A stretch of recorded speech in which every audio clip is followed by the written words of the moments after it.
कभी तुमने महसूस किया है कि तुम्हारा मन एक ही बात को बार बार दोहरा रहा है, जैसे कोई पुराना गाना जो दिमाग से निकल ही नहीं रहा। वही बात, वही सवाल, वही डर, कहीं मैंने कुछ गलत तो नहीं कहा। अगर वो बात बुरा मान गया तो काश मैं थोड़ा और समझ पाता। इन्हीं सवालों के चक्कर में हम घंटों, कभी कभी पूरी रात गुजार देते हैं। यही है ओवर थिंकिंग। सोचना इंसान की सबसे बड़ी शक्ति है। सोचने से हम रास्ते बनाते हैं, फैसले लेते हैं और जिंदगी को दिशा देते हैं। लेकिन जब वही सोच ज्यादा गहरी, बार बार दोहराई जाने लगी और अनियंत्रित हो जाती है तो वह शक्ति नहीं, बोझ बन जाती है। विचार अगर दिशा दे तो वह सोच है, पर अगर विचार ही दिशा खा जाए तो वह भी चिंतन है। ओवर थिंकिंग की समस्या यही है, हम सोचते नहीं, सोच में खो जाते हैं और फिर वह सोच हमें खा जाती है, थका देती है, हमारे आत्मविश्वास को धीरे धीरे तोड़ देती है। ओवर थिंकिंग शुरू कैसे होती है? ओवर थिंकिंग कभी अचानक नहीं होती, यह एक बहुत ही धीमी आग की तरह होती है। शुरुआत में लगा है हम बस किसी बात को ठीक से समझ रहे हैं, पर धीरे धीरे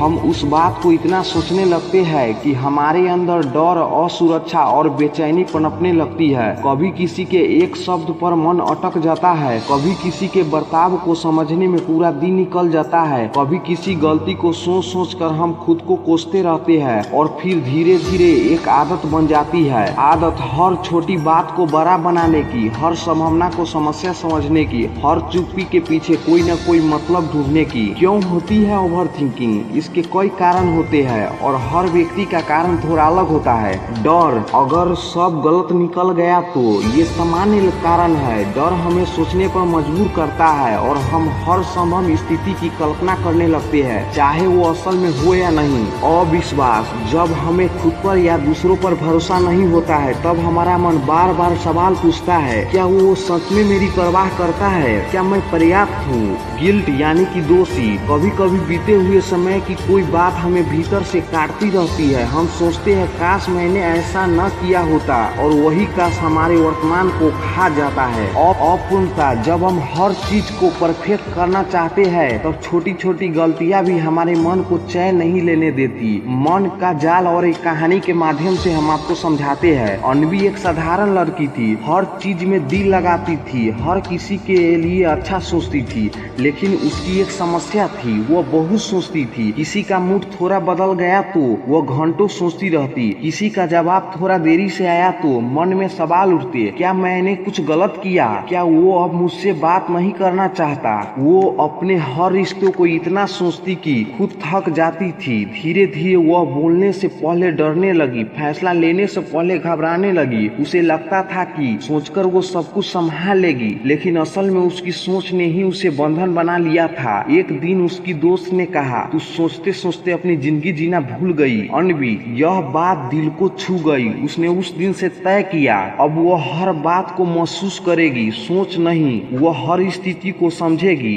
पर उसमें उलझेगी नहीं। और धीरे धीरे उसने सीखा, हर सवाल का जवाब जरूरी नहीं होता। ओवर थिंकिंग का असर, ओवर थिंकिंग सिर्फ एक मानसिक समस्या नहीं है, ये धीरे धीरे शरीर और आत्मा पर भी असर डालती है। नींद खराब होती है, रात में दिमाग शांत नहीं रहता और नींद दूर भाग जाती है। एकाग्रता कम होती है, किसी काम में मन नहीं लगता, हर वक्त विचारों की भीड़ रहती है। मूड स्विंग और थकान, छोटी सी बात पर भी मन भारी कर देती है। रिश्तों पर असर, जरूरत से ज्यादा सोचने से रिश्ते कमजोर पड़ने लगते हैं, क्योंकि हम अनुमान पर जीने लगते हैं, संवाद पर नहीं। सोचना गलत नहीं है, लेकिन सोचना बुरा नहीं है। सोचना तो हमारी बुद्धि का सबसे सुंदर गुण है, पर जब सोच जीवन से बड़ी हो जाए, जब हम हर बात को डिस्टेक करने लगे, जब हम अपने विचारों में कैद होने लगे, तब वह सोच समझ नहीं रह जाती, वह सजा बन जाती है। ओवर थिंकिंग से निकलने की शुरुआत रोकने से नहीं होती, बल्कि देखने से होती है। अपने विचारों को बस देखो,